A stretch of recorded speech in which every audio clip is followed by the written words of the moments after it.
Identify and restore deleted quiz attempts as required using the quiz log. This tutorial shows how to restore a quiz. From Quizzes, click the context menu of the quiz you want to restore. Navigate to Attempt Logs and click it. An overview displays.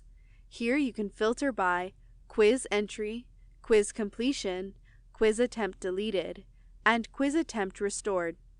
You can also view a detailed attempt log by clicking Detailed. To restore a deleted quiz attempt, click Restore.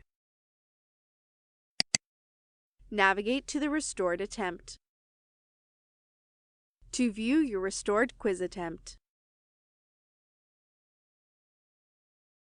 identify and restore deleted quiz attempts as required using the quiz log.